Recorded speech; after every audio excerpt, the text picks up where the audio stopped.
once someone finally listens. So today, let that listener be you. Let yourself be the space where no feeling gets shamed, where no part gets exiled. Because you are not here to be fixed. You are here to be held.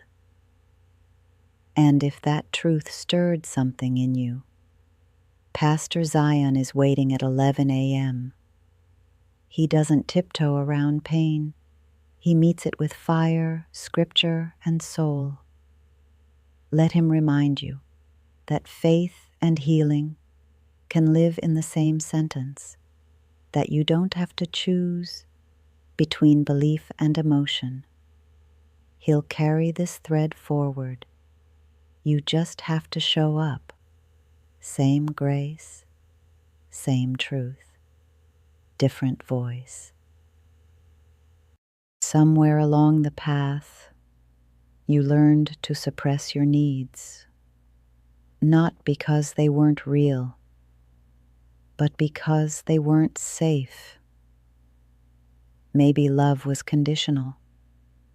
Maybe attention only came when you excelled.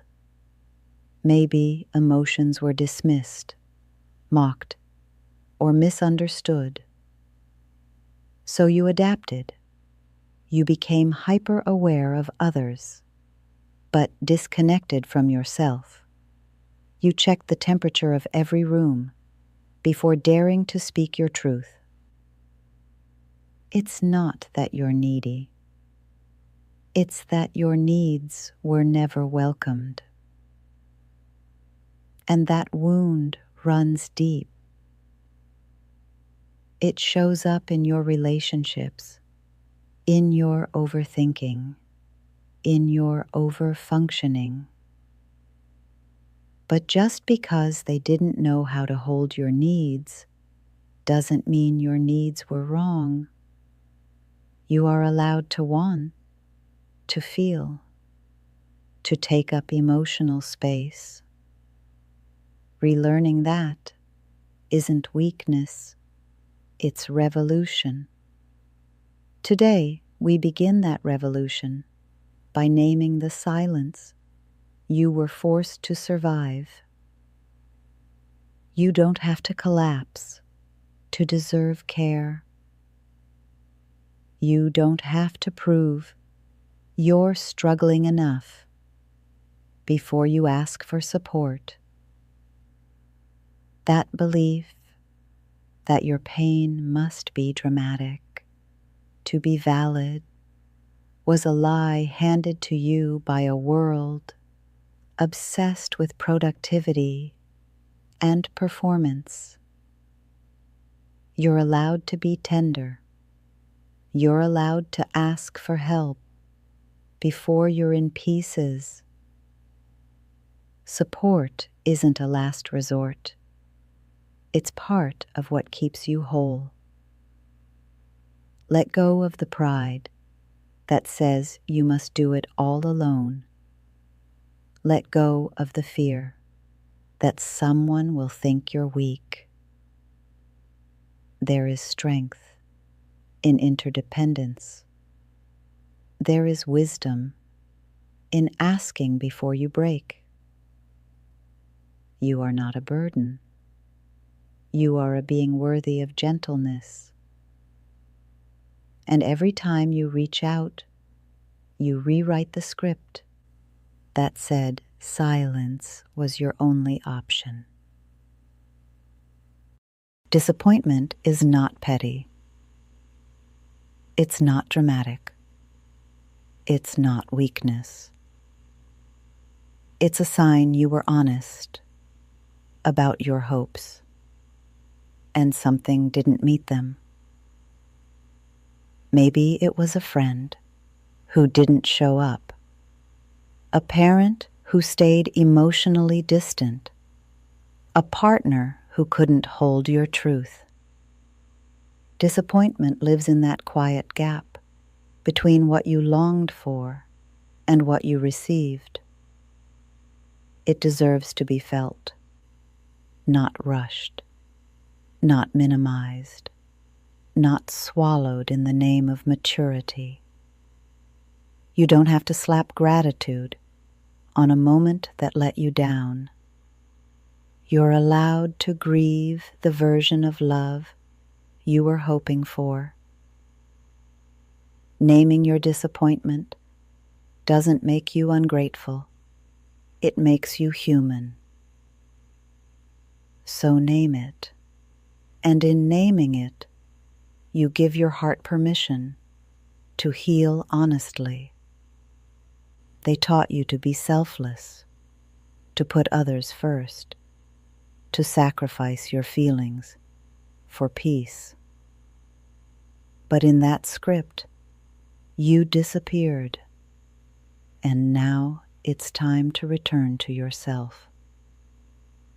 Emotional needs are not flaws.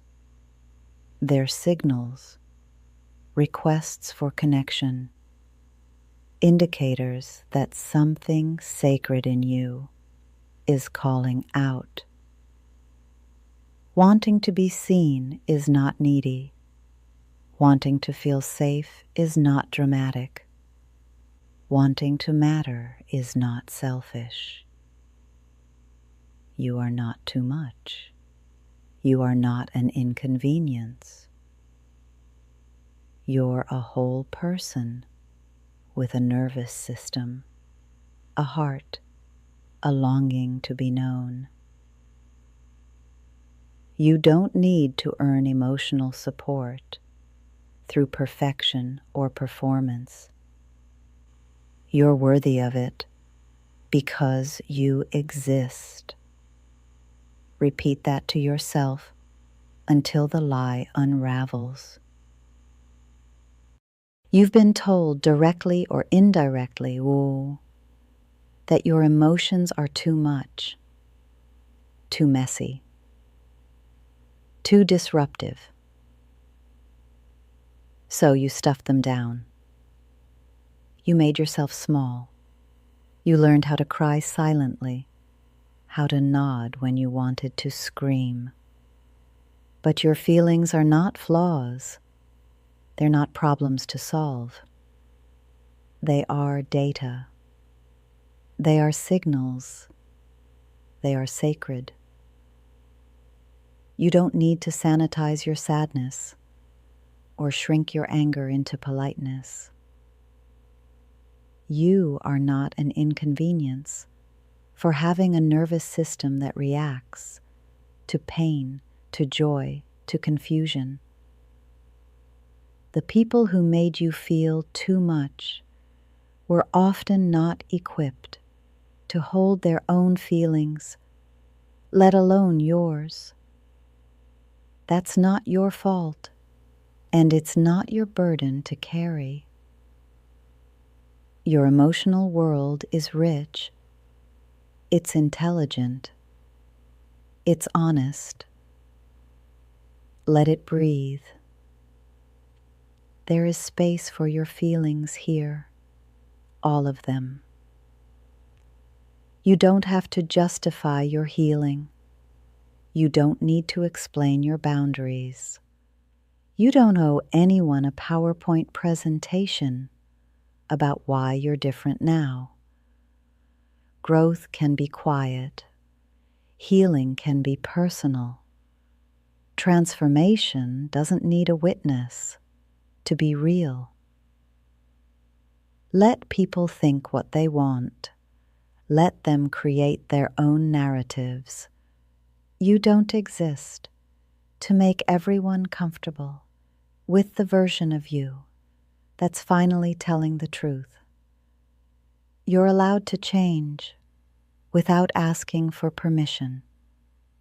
You're allowed to walk away without giving a closing statement. The old you explained too much to be palatable. The new you prioritizes peace, and that is a holy shift. So the next time someone asks you to over-explain your self-respect, simply say, "I'm protecting my peace," and let that be enough. You stopped crying. You stopped reacting.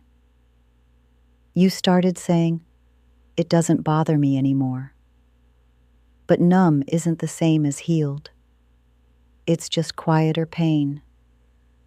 Pain that went underground. Pain that hasn't had the safety to speak. If your chest feels hollow instead of light, if your peace feels cold instead of calming, that might not be healing. That might be shut down. You deserve better than survival mode. You deserve a nervous system that's not constantly bracing for impact. Healing doesn't just mean not crying.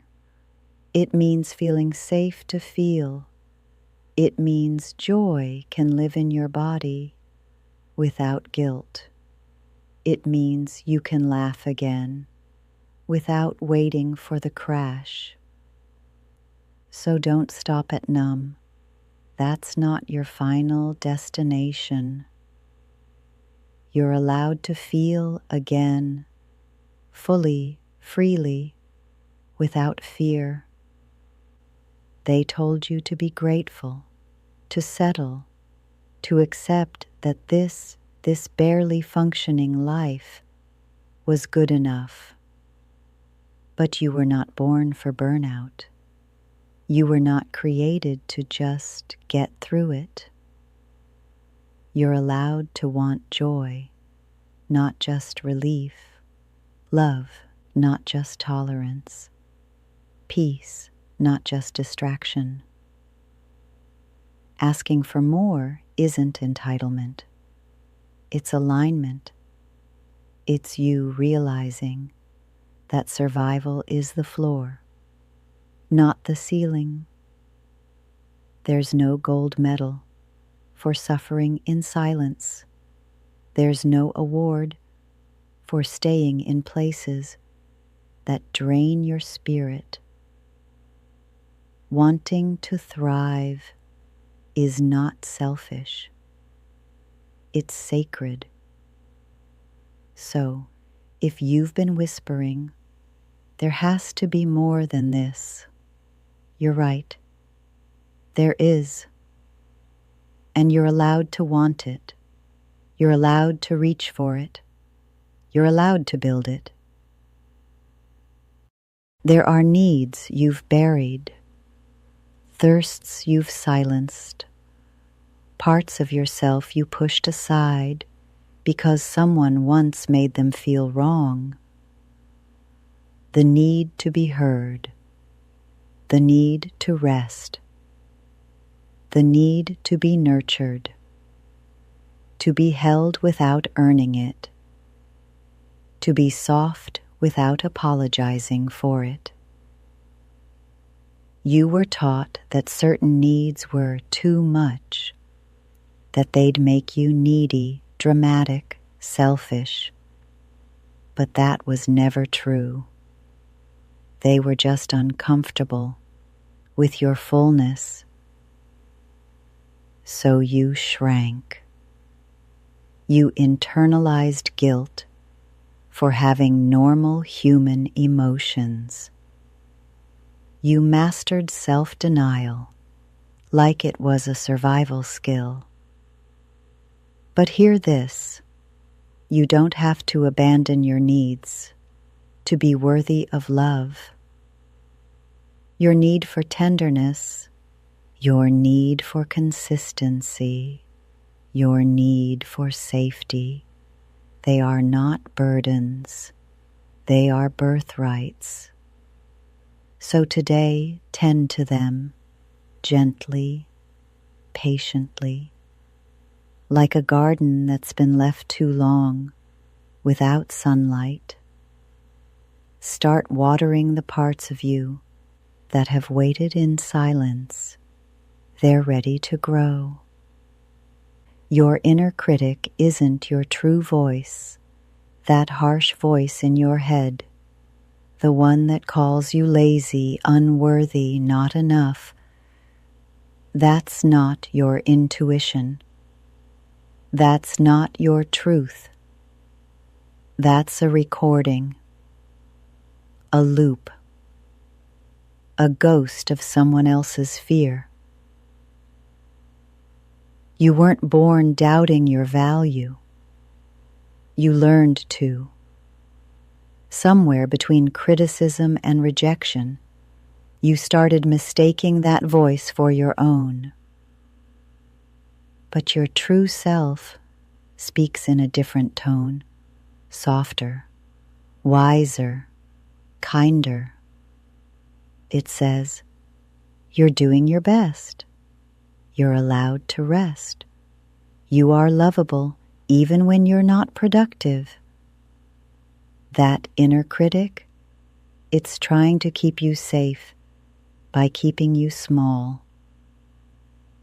But you're not small.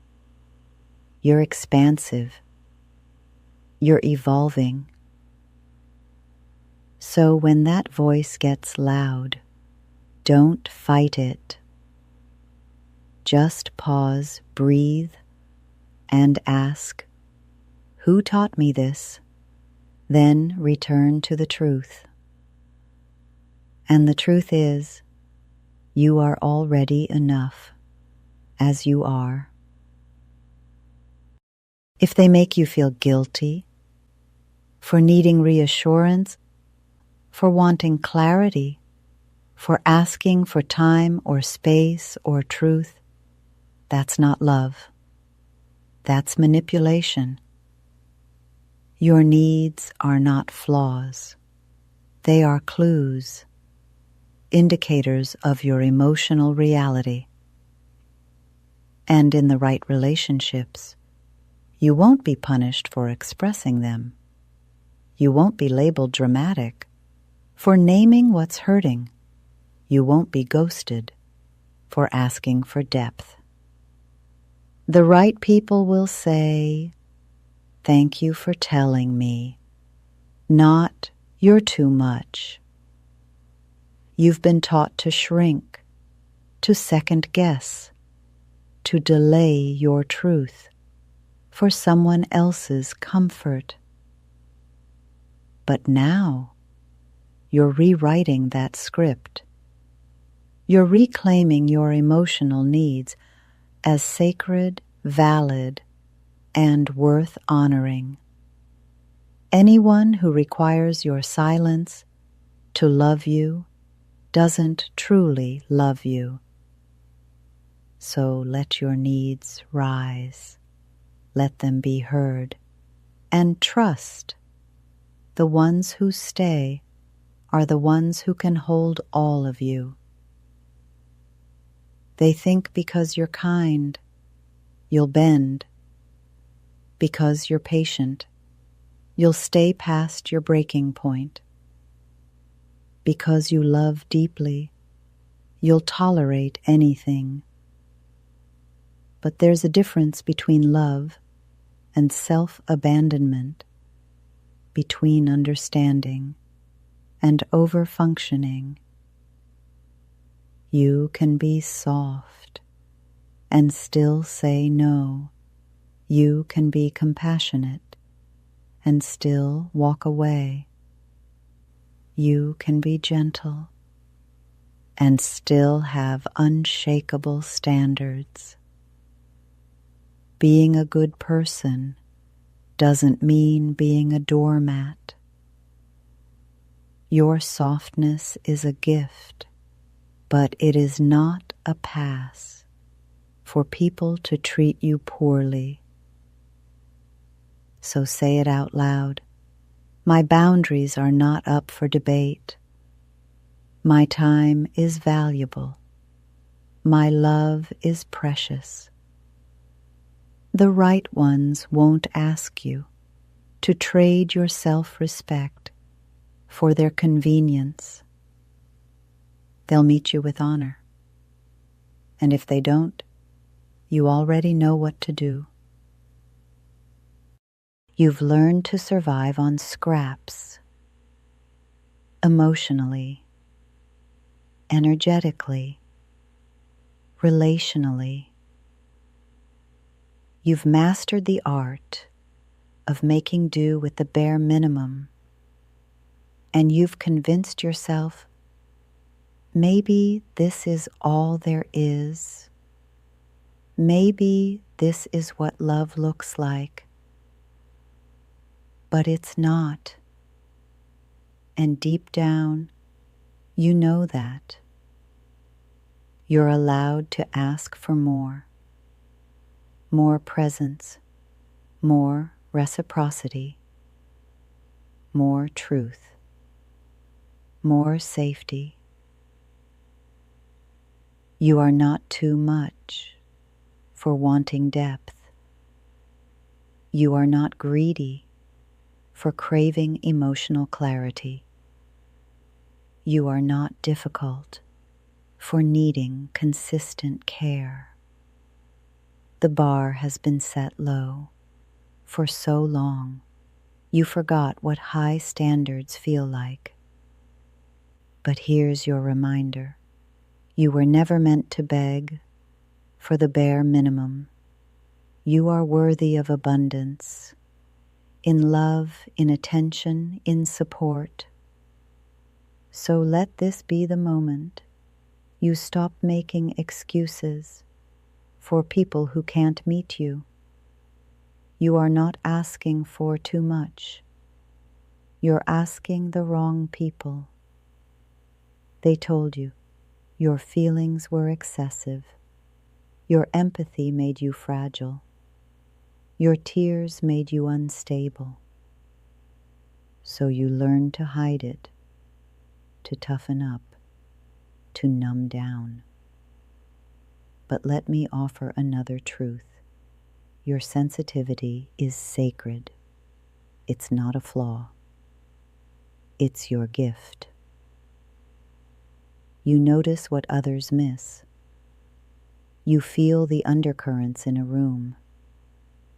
You anticipate pain before it speaks. That's not weakness. That's wisdom. In a world that rushes, you pause. In a world that ignores, you sense. In a world that numbs, you feel. That is power, not pathology. So stop apologizing for your softness. It's not your job to desensitize. It's your job to protect the beauty of your emotional depth. Sensitivity isn't the opposite of strength.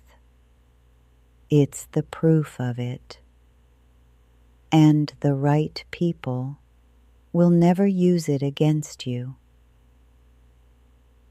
You've been so conditioned to prioritize everyone else's comfort that you abandoned your own truth.